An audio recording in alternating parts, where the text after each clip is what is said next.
우리 하나님의 말씀 구약성경 사무엘하 21장 1절 말씀 보시겠습니다.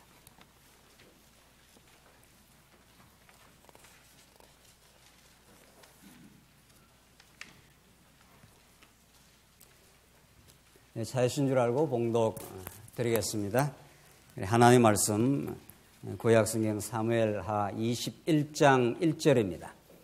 다윗의 시대에 해를 거듭하여 3년 기근이 있으므로 다윗이 여호와 앞에 간구하며 여호와께서 이르시되 이는 사울과 피를 흘린 그의 집으로 말미암음이니 그가 기브온 사람을 죽였음이니라 하시니라. 기브온 사람은 이스라엘 족속이 아니요 그들은 아모리 사람 중에서 남은 자라.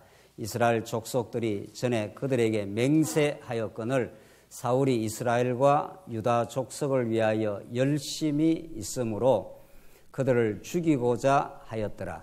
이에 왕이 기브온 사람을 불러 그들에게 물으니라. 다윗이 그들에게 묻되 내가 너희를 위하여 어떻게 하랴? 내가 어떻게 속죄하여야 너희에게 여호와의 기업을 위하여 복을 빌리겠느냐 하니 기브온 사람이 그에게 대답하되 사울과 그의 집과 우리 사이의 문제는 은금에 있지 아니하오며 이스라엘 가운데서 사람을 죽이는 문제도 우리에게 있지 아니하나이다 하니라. 왕이 이르되 너희가 말하는 대로 시행하리라. 우선 4절까지 봉독 드렸습니다. 우리는 지금 하나님의 언약대로 하나님의 능력으로만 어떤 인간의 힘을 보태어서 다윗 왕국이 창건되는 것이 아니라 하나님의 능력, 하나님의 은혜의 선물로만 다윗 왕국이 창건되어진다는 것을 우리 사무엘상하 전편을 통해서 그 한 주제를 우리가 심도 있게 반복적으로 심층적으로 깨달아가고 있습니다.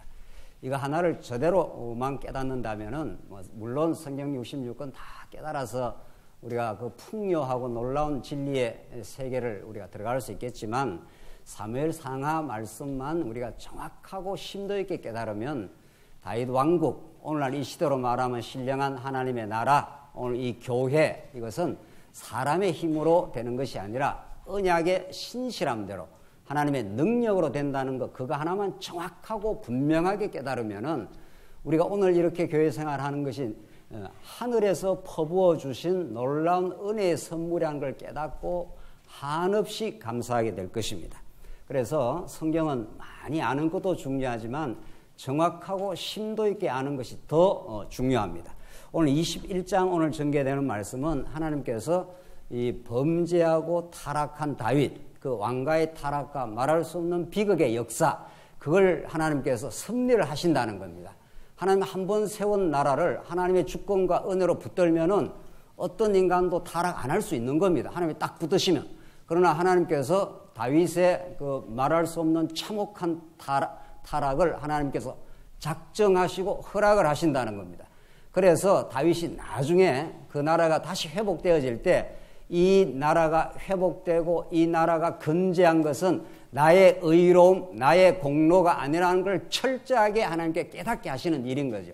그래서 타락으로 말미암아 말할 수 없는 비극, 다윗이 그야말로 눈물의 골짜기를 통과하게 된 것을 우리가 여러 시간 확인을 해왔습니다. 그런 연후에 하나님께서 다윗 왕가를 이제 본격적으로 이제 회복을 시켜나가는 그 여정을 우리가 확인하고 있는데, 우리 지난 시간 세바의 반역 사건을 하나님의 뜻 가운데 진압한 사건을 확인했지 않습니까? 그러니까 회복 여정도 만만치 않다는 겁니다. 우리가 병이 들어가는 과정도 긴 시간과 역사가 있는 것처럼 회복도 그 시간이 걸리고 또 시간이 걸리면서 하나님의 도우심과 은혜를 절실하게 배우게 하시려고 그렇게 하신다는 겁니다. 하나님께서 하시고자 한다면은 무슨 일인들 시간이 걸릴 일이 뭐가 있겠느냐는 거예요. 오늘 우리 장로님 50년 결혼을 우리가 기념하면서 하나님께 찬양을 했는데 50년 세월 하나님 볼 때는 제로나 마찬가지. 이 긴 역사가 하나님께서 한밤의 한 경점과도 같은 거니까 잠깐 지나가면 50년이 지나가는 겁니다. 사실은. 그것이 하나님의 영원의 틀 속에서 보는 이 계시 세계, 시간 세계라는 건데, 하나님은 우리들에게는 시간의 여정을 통과하면서 이렇게 시간이 걸리도록 하신다는 겁니다. 오늘 다윗의 왕가가 회복되는 이 사건도 그리 만만치는 않습니다. 이 회복 여정도 정말 하나님이 도우시고 하나님이 붙들어 주시고 그 회복 여정에 있었던 죽고 사는 역사를 반드시 통과합니다. 우리 지난 시간 세바가 반역을 해서 그 세력이 얼마나 강해집니까? 이스라엘 전체가 세바에게 돌아가지 않습니까? 유다 지파 외에는 전부 세바 쪽으로 마음이 기울어지고 또 그 와중에 또 다윗 편에 있는 장수들은 자중질환이 일어나지 않습니까? 그래서 요압이 뭐 아마사를 죽이고 이렇게 해서 요압이 이제 전쟁터에 나가게 된 거죠. 하나님께서는 그들의 손을 빌리지 아니하시고 전혀 다른 변수, 기억나십니까? 하나님의 변수가 준비되어 있는 거죠. 요압 같은 손을 들어서 세바를 반역을 진압하는 것이 아니라 지혜로운 여인을 준비시켜서 이스라엘의 그 생각의 범주에서는 없었던 하나님의 계획 속에 들어있었던 이런 뜻이죠. 그래서 세바 이 반역이 진압이 됩니다. 자, 그걸 통해서 우리가 능력 있고 뭐 군대 장관 요압이라든가 아마사라든가 아비세라든가 이런 힘 있는 장군이 있어서 이 반역을 진압하는 게 아니구나. 이걸 깨닫게 하는 거죠. 분명해졌습니까? 진짜 하나님이 해가신다는 것을 이런 방식으로 확실하게 보여주고 오늘 21장 내용은 이거보다 더 힘든 일이 생깁니다. 자, 이게 회복의 여정 아닙니까? 자, 지금 다윗 왕국을 회복시키는 건데 이제 다윗 왕이 입성했습니다. 죽어야 살게 되는 거죠. 살게 하려고 죽이는 역사가 일어나고 오늘 21장에서도 원수를 쳐서 멸해져야 다시 다윗 왕국이 원상 회복되는 역사가 일어난다는 겁니다. 자, 그러니까 교회가 회복되는 것은 만만치 않고 여러분과 저의 신앙이 회복되는 데는 우리 과거에 어리석었던 모든 것들이 하나님 폭로시키고 그것을 죽여가면서 우리 안에 새 사람을 하나님께서 탄생을 시키는 거죠. 그래서 더 정확하게 말하면 하나님의 은혜의 영광을 찬송케 하려고 우리를 살려내시는 건데 살려내기 위해서 우리의 옛 자아를 차근차근 죽여가는 역사가 있습니다. 오늘 21장 내용의 핵심이 그겁니다. 21장 내용을 미리 말씀을 드리면은 어떤 내용인가 하면은 다윗 시대에 심각한 회복의 여정에 위기가 봉착을 합니다. 뭐 이런 위기는 좀 없으면 좋잖아요. 3년 내내 기근이 찾아옵니다. 그리고 이러면 다윗 왕국은 뭐 허물어지려면은 여러분들 건물 안만 잘 세워도 9.11 때 비행기가 날아와서 무너뜨리면 그 강건하고 철골로 지은 그 튼튼한 빌딩도 그냥 무너지는 겁니다. 다윗 왕국이 하나님의 손에 달려있고 회복되는 여정도 하나님의 능력에 달려있는 것이 우리가 단합하고 우리가 열심히 내고 이렇게 한다고 되는 게 아니라는 걸 21장 오늘 본문이 너무도 잘 보여줍니다. 무슨 내용인가 하면은 옛날 다윗이 아니라 사울이 하나님의 언약을 무시한 사건, 이제 범죄 사건인 거죠. 그것을 하나님이 옛날 이게 뭐 언제 이거 그야말로 옛날 옛적의 이야기. 지금 다윗 왕이 이미 왕이 되어서 지금 나라가 회복되는 여정인데 옛날 사울 시대 때 사울이 하나님의 언약을 무시하고 마음대로 행했던 그것을 하나님이 덜추어냅니다. 신기하지 않아요? 이거 왜 덜추어내가지고 풍지풍파처럼 이렇게 만들어 가느냐 말이에요. 그래서 다윗 왕국에 결정적 위기가 찾아옵니다. 지금 회복 여정에 딱 위기가 생긴 거예요. 3년이나 기근이 생겨가지고 3년 기근이 생기면 이 나라가 어떻게 되는 겁니까? 다윗이 뭐 아무리 뭐 통치를 잘하고 어쩌고 저쩌고 해도 다 필요 없는 겁니다. 3년 다음에 한 4년쯤 기근 오면 이 나라 백성들이 다 어떻게 되는 겁니까? 다 굶어 죽는 겁니다. 그래서 정말 그 위기라는 것은 우리가 예상치 못하게 찾아옵니다. 예상치 못하게 찾아오고 그것을 하나님이 지켜주셔야 된다는 거죠. 자, 오늘 이것이 그래서 이 회복의 여정에도 우리 지난 시간에는 이 세바 반역자를 죽여 나라가 회복되고 이 21장 내용에서는 이스라엘 백성들의 죄악의 상징 이 사울왕을 죽여 사울왕과 사울왕은 이미 죽었고 사울왕의 아들들을 죽여 이 나라가 회복됩니다. 그것은 이스라엘 백성들의 죄를 대표하는 사건입니다. 그래서 절대로 회복이라는 것이 우리 좋은 방식대로 회복되는 게 아니라 우리의 옛사람, 우리 신약적으로 말하면 우리의 옛사람, 우리의 하나님 인정하지 않는 마음, 이런 아주 견고한 진이 여러분과 저의 내면 속에 딱 뿌리 박혀 있습니다. 그걸 하나님께서 밝혀내고 덜추어내고 그걸 붕괴시키면서 하나님의 나라를 형성하는 거죠. 그래서 죽고 사는 일이 여러분에게 저에게 언제나 있는 겁니다.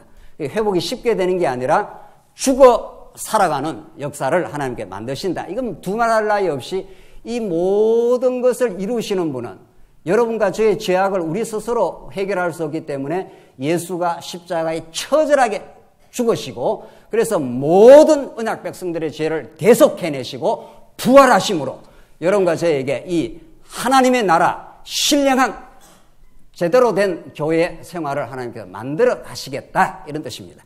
자, 오늘 본문을 보십시다. 21장 1절 우리가 봉독드린 대로 다윗의 시대에 해를 거듭하여 3년 기근이 있으므로 다윗은 엄청난 위기가 몰려오고 있습니다. 3년 기근이 왔으니까 그 옛날 시대, 요즘 같은 시대가 아니지 않습니까? 옛날 시대에 1년 흉년만 찾아와도 온 백성이 죽겠다고 그러고 기우제를 드리고 난리가 나지 않습니까?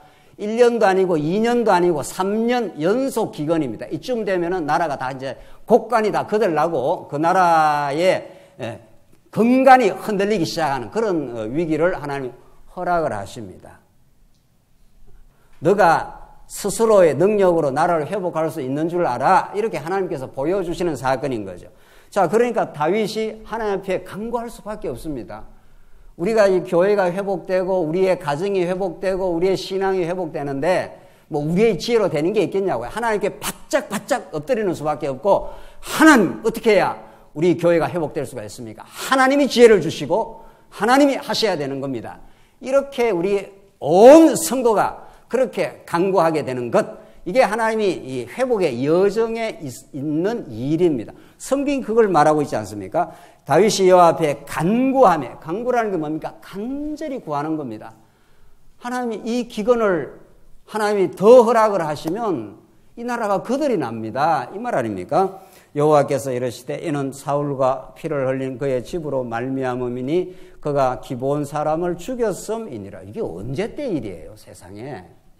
참 하나님은 아주 핀셋으로 찝어냅니다. 여러분과 저의 내면 속에 하나님 의지하지 않는 마음을 하나님 앞에 은폐시키고 있는 마음을 정확하게 핀셋으로 정확하게 찝어내듯이 이스라엘 백성들 가운데 오늘 3년 기근이 온 이유가 뭔 줄 알아? 이렇게 하면서 하나님께서 정확하게 찝어 들어가는 거죠.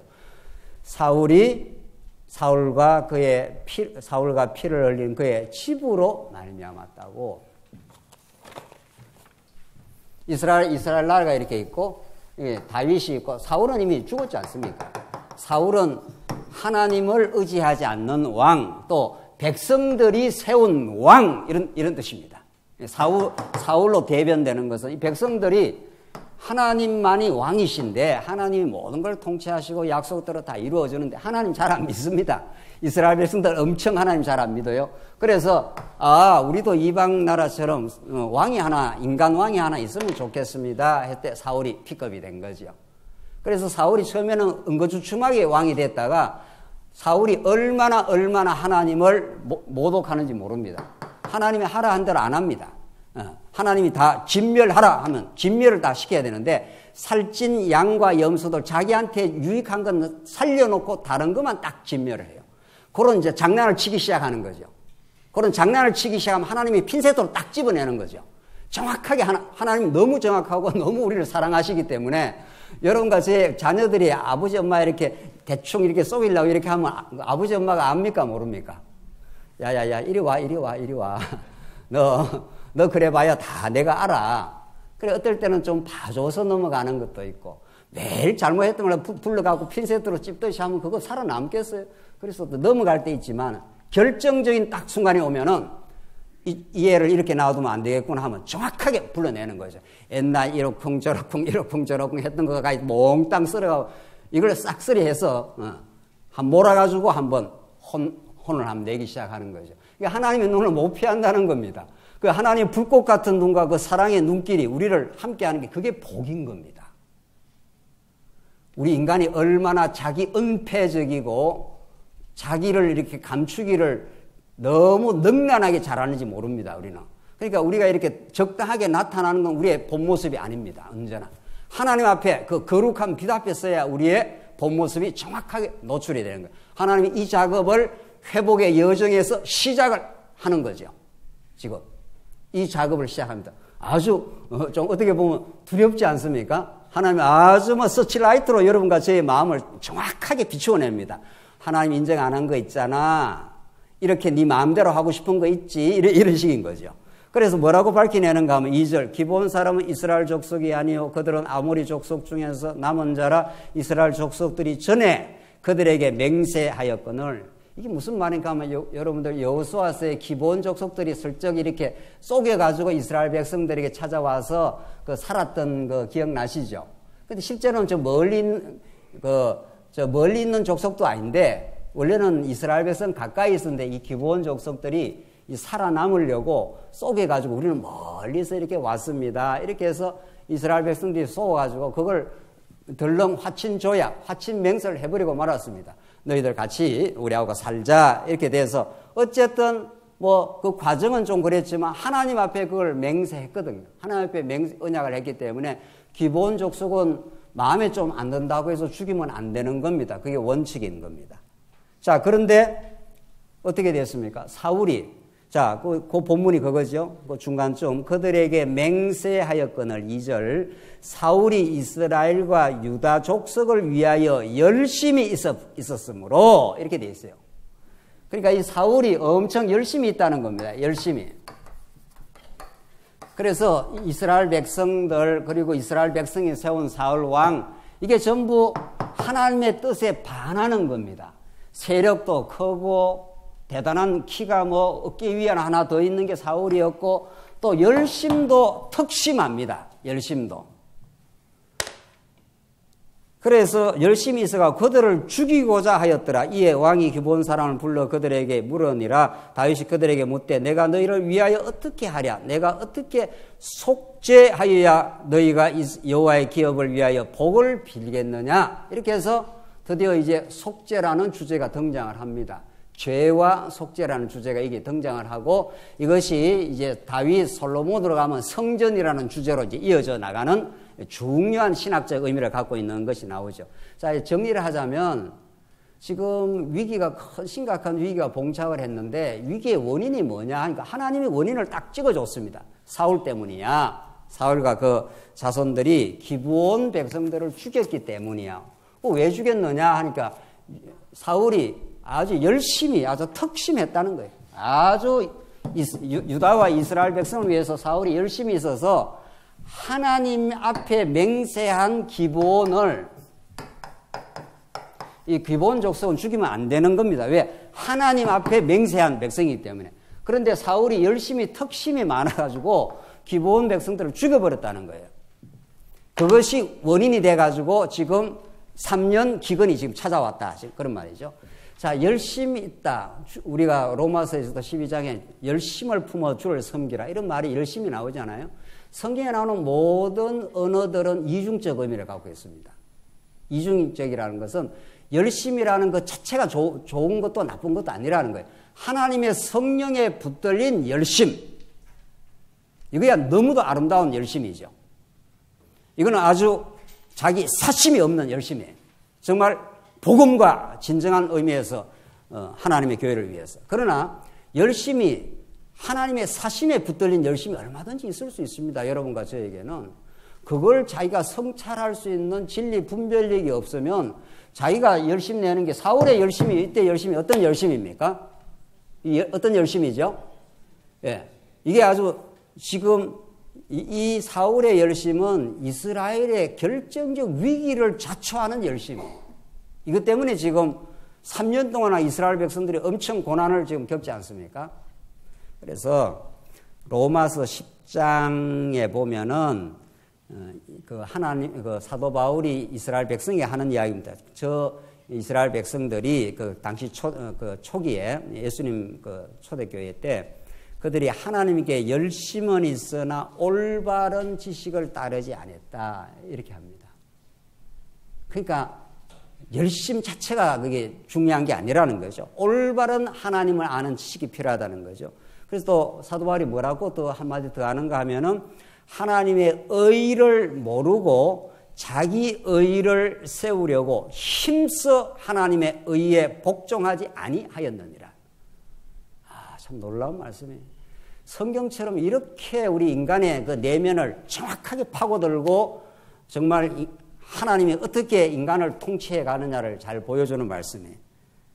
그러니까 예수님 당시에 지금 이 직접적인 거고 그건 우리 모두에게 적용되는 말씀인데 하나님의 의를 모르고 하나님의 의가 예수 그리스도 십자가에 매달리시고 부활하신 예수 그리스도 그분만이 하나님의 의입니다. 하나님의 의 하는 건 하나님과 우리가 단절된 관계를 회복시켜주는 그게 하나님의 의인데 그 하나님의 의를 모르고 자기 의를 세우려고 힘써 하나님의 의에 복종하지 않는다는 겁니다. 이게 참 놀라운 말씀이죠. 자기 의에 자꾸 사로잡혀 있는 사람, 자기 공로의식에 사로잡혀 있는 사람은 아주 적극적으로 하나님의 의를 부정한다는 겁니다. 복종 안 한다는 겁니다. 하나님의 의 대신 예수 앞에 모든 걸 내려놓고 예수의 십자가 앞에 우리가 서보십시다. 여러분과 제가 잘한 것이 아무것도 없습니다. 교회를 10개 아니라 수백 개를 세워도 우리의 공로가 아닌 것이 너무 분명합니다. 예수의 십자가 앞에 서기만 하고 그 부활의 주님 앞에 선다면은 우리는 아무것도 하나님 앞에 내놓을 수 없는 자기 공로가 없는 자기 의가 머리끝에서 발끝까지 하나도 없는 그런 존재인 거죠. 그걸 우리가 깨달으면 한없이 우리 하나님 앞에 낮아지고 감사하고 평화로운 자리에 내려갑니다. 우리의 분노, 우리의 어떤 열심, 덧없는 열심 이거 전부 다 자기가 누군지를 모르는 거죠. 하나님을 모르는 거죠. 지금 사울이 그렇습니다. 사울이 엄청 열심히 있었다는 거 아니에요. 예수님 당시에 열심 당원도 있었습니다. 우리가 다윗과 같은 나라를 세울 수 있다 이런 거죠. 정치적이고 군사적인 나라를 세울 수 있다. 예수 보니까 시원찮아. 결국 십자가에 죽잖아. 이렇게 되는 거죠. 우리의 의로, 우리의 열심으로, 우리의 단합으로 세울 수 있다. 그렇게 세상은 그렇게 열심파들이 많은 겁니다. 그래서 진짜 열심이 우리에겐 필요한 거고 복음에 사로잡힌 열심, 십자가 앞에 서 있는 열심, 부활의 그리스도를 만난 열심 그게 여러분과 저에게는 참으로 이제 필요한 겁니다. 그래서 열심이 너무 넘쳐가지고 사울이 어떻게 했다는 겁니까? 기브온 백성들을 어떻게 했다는 거예요? 기브온 백성들이 자꾸 걸거친단 말이죠. 이건 이방 민족이거든요. 그러나 걸거치든 말든 하나님 앞에서 맹세해서 그냥 같이 살도록 돼 있는 거예요. 그게 하나님을 작정하신 뜻이에요. 그렇잖아요? 하나님께서 그렇게 해놓은 거란 말이죠. 그러면 그걸 그냥 받아들이고 뭐 우리 뜻대로 되는 일이 세상에 뭐가 있습니까? 세상에. 우리 뜻대로 안 돼도 하나님께서 더 좋게 하시겠지. 이렇게 모든 매사를 받아들이면 자기도 평안하고 우리 교회도 평안해지는데 거기까지 우긴단 말이죠. 우리 인간이라는 게. 그러면 자기도 불편해요. 자기도 힘들고 뭐 옆에 사람들도 힘들어지고 하는 거죠. 그래서 이 허탄한 열심을 하나님이 붕괴를 시켜 줘야 되는 건데 다윗이 그래서 기브온 사람을 죽여버렸습니다. 기브온을 죽였다는 게 무슨 도덕적 차원이야. 성경은 무슨 도덕을 우리한테 말하는 게 아니고 뭐 이놈을 죽였으니까 이 사울이 나쁜 놈이지 이런 차원이 아니에요. 성경은. 기브온을 죽인 건 누구를 저항을 한 겁니까? 정확하게 하나님을 딱 거부를 하는 겁니다. 여러분과 제가 그런 존재일 때가 얼마나 많은지 모릅니다. 그게 뜨끔뜨끔한 거죠. 아이고 하나님 정말 내가 하나님을 거부했네요. 하나님은 이스라엘 백성들에게 전쟁 나가서 다 진멸하라. 헤렘 전쟁 히브리어로 살려두지 말라. 싹 쓸어버려라 했단 말이죠.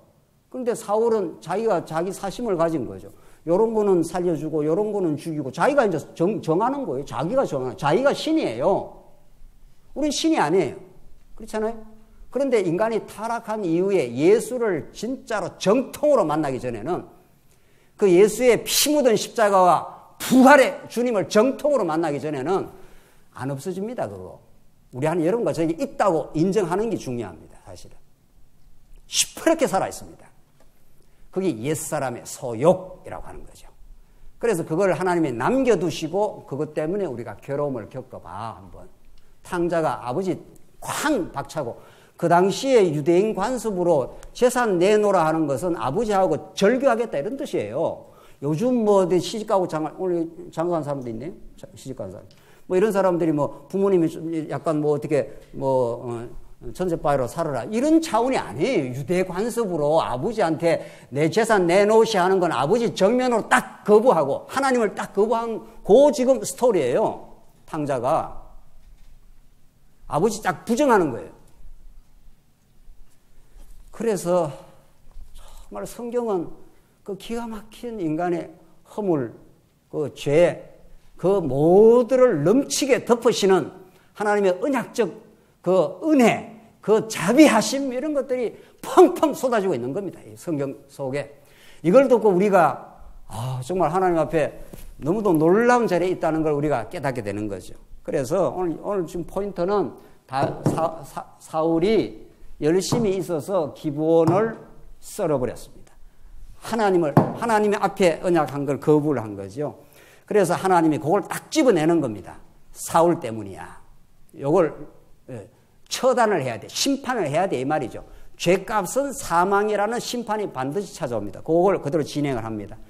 자, 그래서 3절 다윗이 그들에게 묻되 내가 너희를 위하여 어떻게 하랴? 내가 어떻게 속죄하여야 너희에게 여호와의 기업을 위하여 복을 빌겠느냐? 이 속죄가 돼야 이 땅에 평화가 다시 온다는 겁니다. 4절 기브온 사람이 그에게 대답하되 사울과 그의 집과 우리 사이의 문제는 은검에 있지 아니하오며 이스라엘 가운데서 사람을 죽이는 문제도 우리에게 있지 아니하나이다. 이 문제가 보통 심각한 것이 아니어서 뭐 은검의 문제도 아니고 우리가 또 어떤 사람을 죽일 수 있는 것도 아닙니다. 왕이 알아서 하십시오 이 말이에요. 5절 그들이 왕께 이르되 우리를 학살하였고 나오잖아요. 기브온 사람을 학살했습니다. 또 우리를 멸하여 이스라엘 영토 내에 머물지 못하게 하려고 모해한 사람의 자손 7을 자 7 이 완전수 중요합니다. 이 7을 우리에게 내주어서 여호와께서 택하신 사울의 고을 기브아에서 우리가 그들을 여호와 앞에서 목매어 달겠나이다 하니 왕이 이르되 내가 내주리라 하는지라. 이상한 놀라운 사건이 있는 거죠. 이 학살한 원주동자의 사울의 그 자손 7을 내달라. 그럼 그를 목매달아 죽여버리겠다. 성경에 이런 내용이 왜 기록되어 있습니까? 이거 여러분과 제가 왜 읽어야 되는 거죠? 이 바쁘고 귀중한 이 시간에 말이죠. 이런 걸 우리가 왜 읽어야 됩니까? 세상에 할 일도 많고 돈 벌일 일도 많고 이걸 뭐 뛰달 일도 많은데 그러니까 이것이 정말 복음으로 다가오고 우리 인간의 죄성을 폭로하는 하나님의 거룩한 빛으로 다가오고 이 심판 사건이 이 퍼부어지는 이 무서운 심판, 이 심판을 예수 그리스도 한 분이 십자가에서 저주받아 심판받는 사건, 하늘도 땅도 다 울고 캄캄했던 그날처럼 그런 그 복음의 신령한 이 진리로 다가오지 않으면 너무 이 성경이 참 뭐 읽어야 될 이유가 별로 없는 겁니다. 이게 우리하고 무슨 상관이 있으며 7을 내주든 뭐 70명을 내줘서 죽이든 이게 예수 그리스도에 대한 언약의 말씀, 여러분과 제가 정말 생명을 다해 사랑하고 우리 교회의 머리가 되신다고 믿는 그리스도와 연결되어 하나님을 우리가 전가하지 않는다면은 이걸 왜 읽어야 되는지 저도 좀 이상하네요. 저도 이걸 왜 이렇게 이 아침 이 귀중한 시간에 이걸 강론을 해야 되는지, 그게 그리스도 사건과 연결되어 하나님이 어떠하신 분인가를 우리에게 가르쳐주는 이런 진리로 연결되지 않는다면은 정말 이게 성경 정말 어렵고도 쉬운 겁니다. 성경 신학을 이렇게 공부를 하다 보니 성경이 막 아주 쉽다고 해가지고 성경이 막 언약 성취 하나님이라 이렇게 그거 엄청 쉽죠. 우리 교사 세미나에서 그런 말을 성경이 어렵고도 쉽다고 맞는 말이에요. 결론은 굉장히 쉽고 과정을 잘 해석의 원리를 따라가지 않으면 성경처럼 복잡하고 또 어려운 것도 없는 겁니다. 사실은 뭐 오늘 이 말씀 가지고 무슨 이야기를 어떻게 하겠어요. 사실은 성경의 전체적 원리를 우리가 정리를 못하고 있다면. 그래서 7절을 보십시다. 그러나 다윗과 사울의 아들 요나단 사이에 서로 여호와를 두고 맹세한 것이 있으므로 맹세 계속 나오지 않습니까? 언약의 다른 표현이 맹세예요. 히브리서에서 하나님이 언약을 하신 하나님이라 할 때 그걸 하나님이 자기를 걸고 맹세했다 그래요. 하나님은 하나님과 동등한 분도 없고 하나님보다 윗분도 없기 때문에 원래 맹세라는 건 어떤 윗분 앞에서 하는 건데 하나님은 자기보다 윗분도 없고 자기와 동등한 분도 없기 때문에 그 맹세를 누구를 걸고 해야 되겠냐고요? 자기를 걸고 합니다. 하나님은 최고의 절대 지존이시기 때문에 자기 이름을 걸고 자기 명예를 걸고 맹세를 합니다. 그러니까 이 맹세를 아무도 이렇게 방해할 수가 없는 거죠. 그렇죠? 그래서 이 맹세라는 게 그렇게 중요합니다. 맹세를 우리 구약에서도 또 우리 신약에서도 그러니까 하나님이 하시면 하신다는 겁니다. 하나님은. 그걸 우리가 믿음으로 받아들이게 되면 그때 이제 평화가 찾아오는 건데 지금 맹세한 것이 있으므로 왕이 사울의 손자 요나단의 아들 무비보셋은 아끼고 자, 그러니까 다윗과 사울을 한번 대비를 해 보십시오.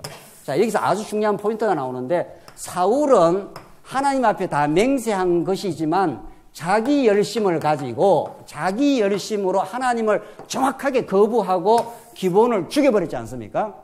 지금 다윗이나 사울이나 둘 다 인간성으로 보면 똑같습니다. 또 심하게 말하면 다윗이 사울보다 인간성은 어떻습니까? 우리 살아가다 보면 아유 저 인간성이 참 못됐다 그러잖아요.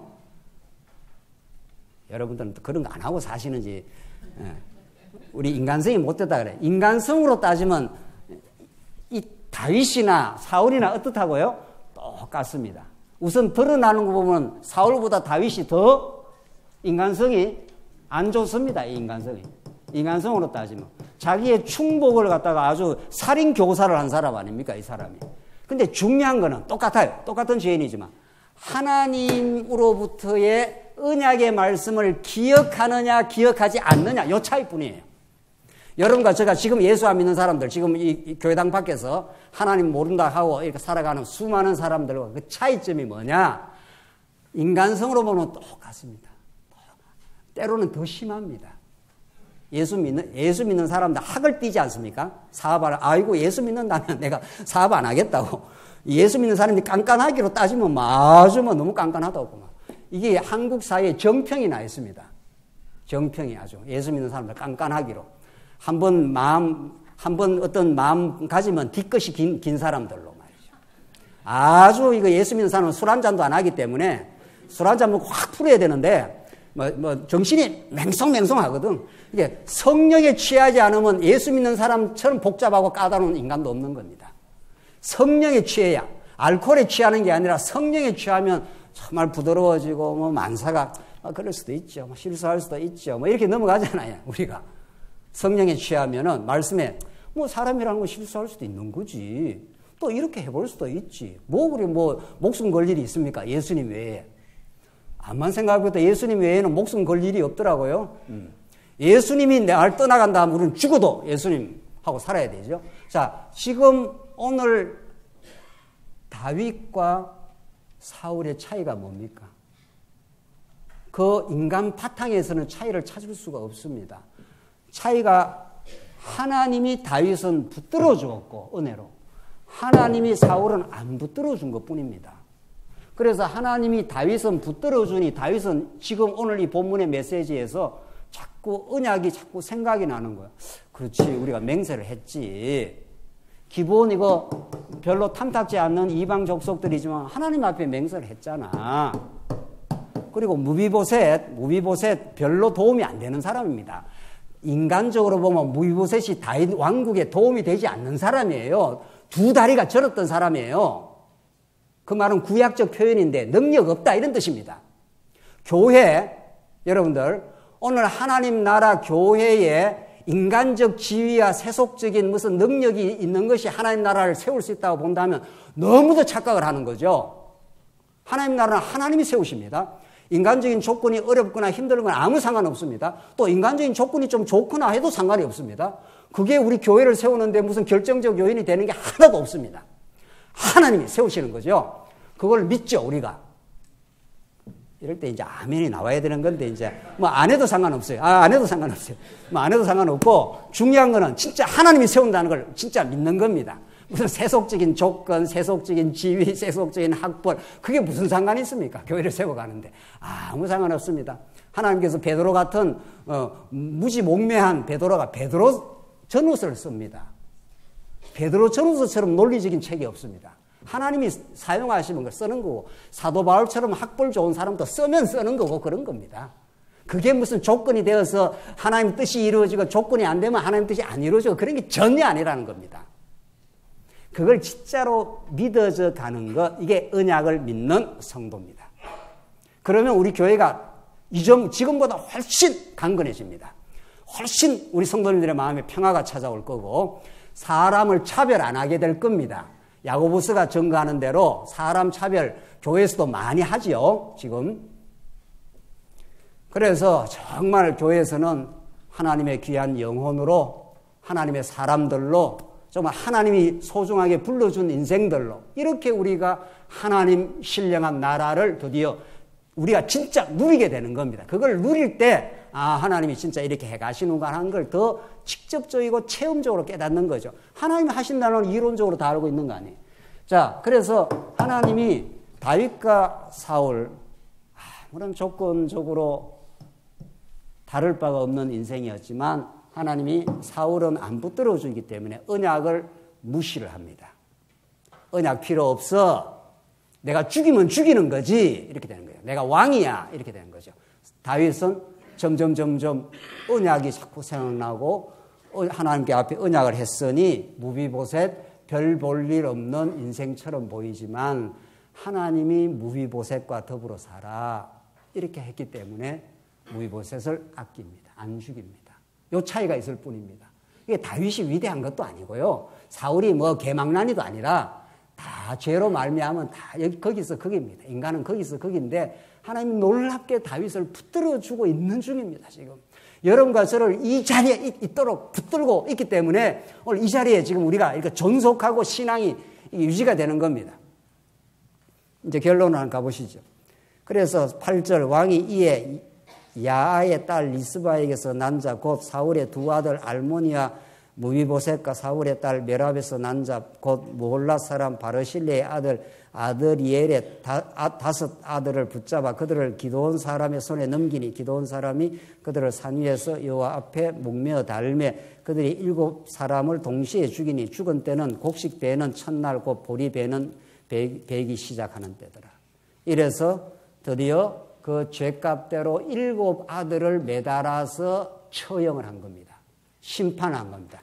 자, 이 흐름이 이렇게 되어 있습니다. 죄, 심판, 속죄, 하나님의 용서, 이런 식으로 지금 흘러가는데 지금 죄가 밝혀지지 않습니까? 그대로 7을 죽였습니다. 그러니까 희생 하나의 제물을 삼은 겁니다.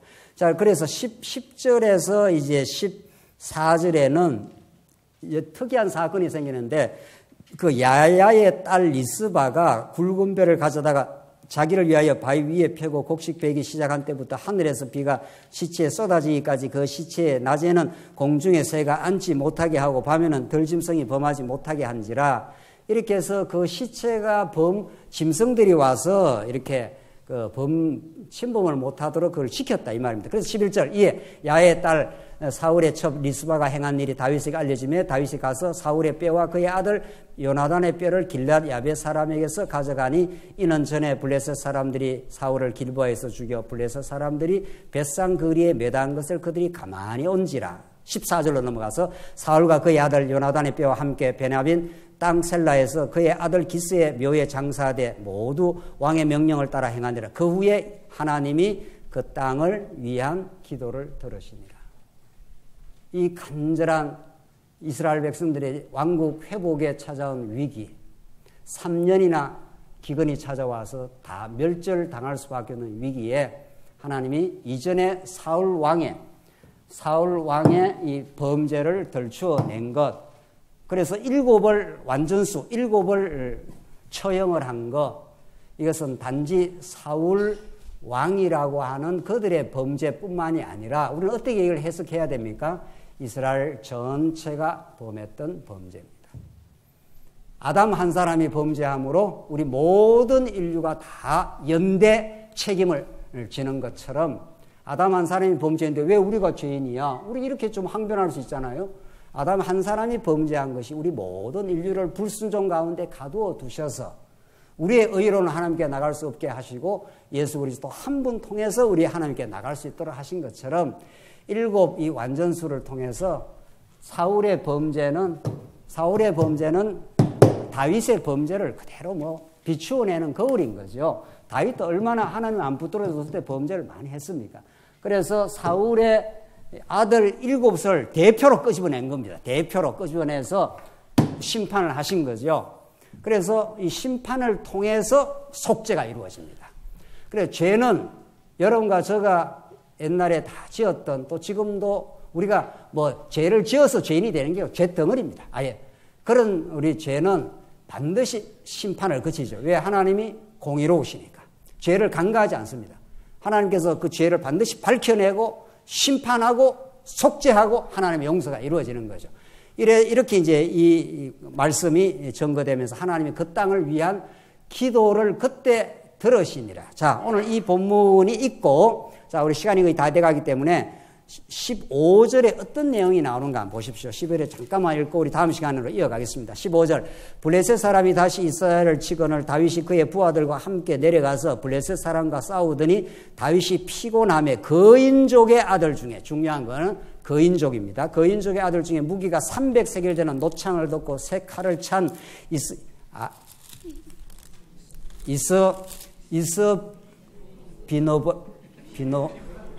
비브노, 말이 이름이 이렇게 어려운 이름이 있나요? 노비 다윗을 죽이려 함으로 스루아의 아들 아비새가 다윗을 도와 그 블레셋 사람을 쳐 죽이니 그때 다윗의 추종자들이 그에게 맹세하여 이르되 왕은 다시 우리와 함께 전장에 나가지 마옵소서, 이스라엘의 등불이 꺼지지 말게 하옵소서. 이렇게 해서 이 속죄 사건이 있고 나서 이제 하나님의 용서가 이루어졌지 않습니까? 이거 이어서 뭐가 찾아온 겁니까? 거인족과 싸워서 뭐가 찾아왔단 말입니까? 승리가 옵니다. 구약의 사울의 죄로 대변되는 것들, 지금 거인족으로 대변되는 이스라엘의 대적들, 이건 다 구약적 계시일 뿐입니다.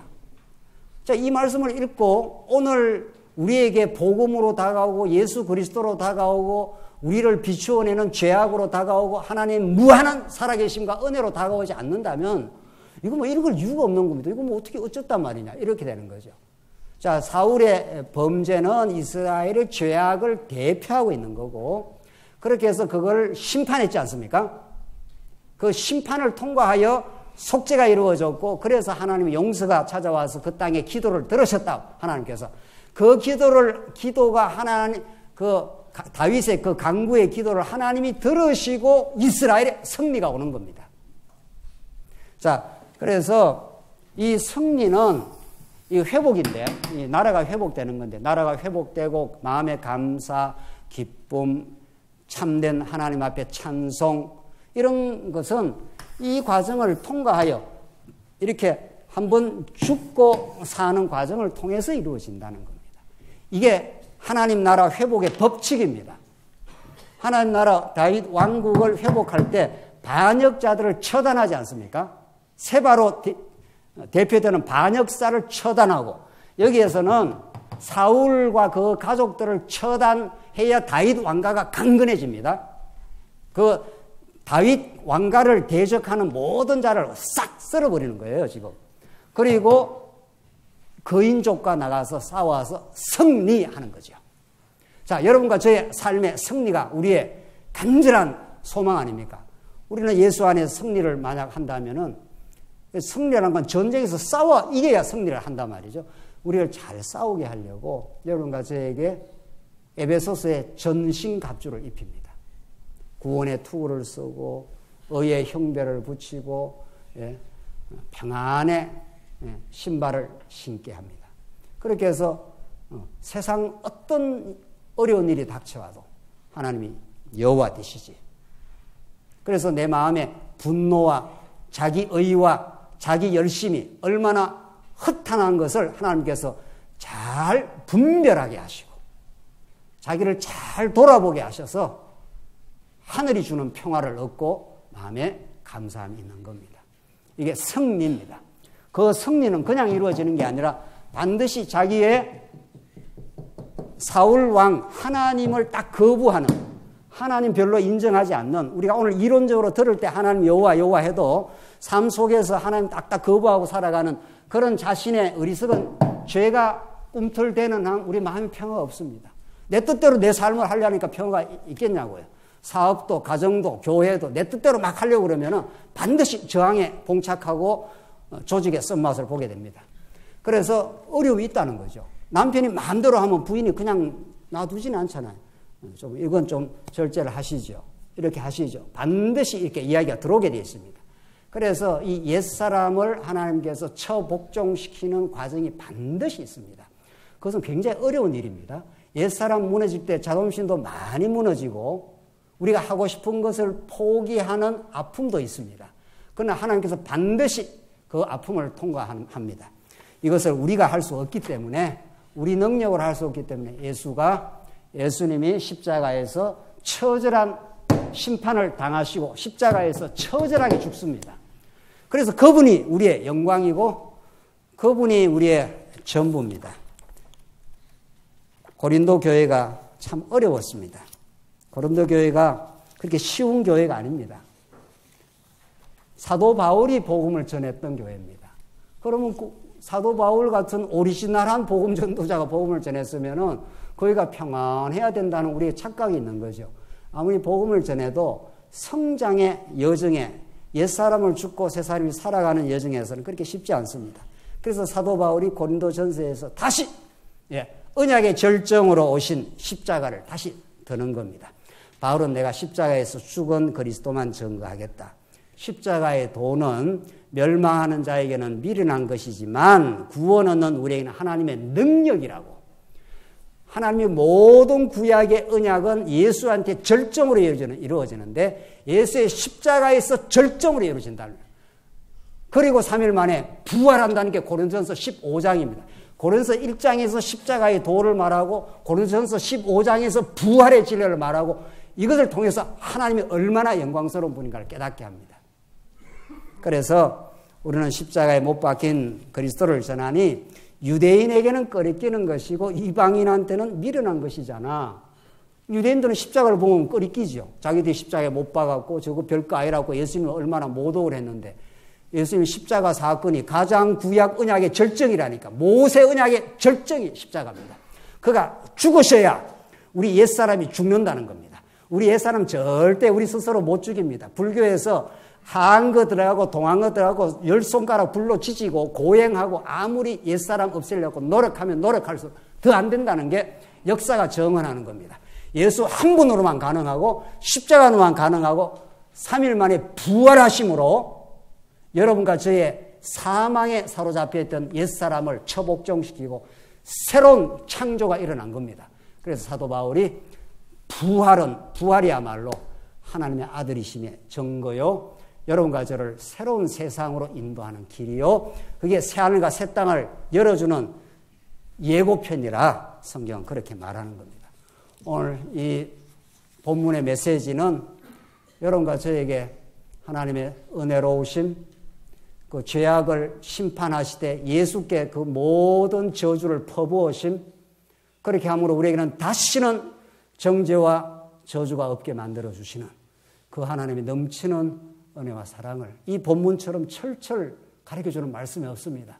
그것만이 거인족을 때려 눕히는, 여러분과 저 속에 들어있는 이 거인족 같은 옛사람의 소욕을 때려 눕히는 복음의 능력입니다. 그래서 십자가가 하나님의 능력이요 지혜라고, 부활만이 우리가 소망하는 진리라고, 그래서 그걸 통해서 우리 하나님 살아계신다고. 오늘 이 메시지는 그렇게 우리가 생생하게 우리에게 전달되고 있습니다. 기도하십시다. 자비하신 하나님 아버지, 은혜와 사랑을 감사합니다. 우리의 거인족 같은 옛사람의 소욕이 우리 내면에 꿈틀거릴 때마다 우리가 늘 패배하고 원망하고 분노하고 우리 스스로도 주체하지 못하는 연약한 우리 인생임을 잘 압니다. 하나님께서 예수 안에 우리를 두셔서 더욱 감사합니다. 언약의 신실한 성취로 예수님이 이 땅에 찾아오셔서 우리를 온전히 덮으시고 대속의 죽음을 죽으시고 부활하셔서 우리를 잘 삼아주셔서 너무도 감사합니다. 우리 하나님만을 참으로 하나님 한 분으로 만족과 감사가 있는 참 신앙인이 되게 하시옵소서. 예수님 이름으로 기도하옵나이다. 아멘.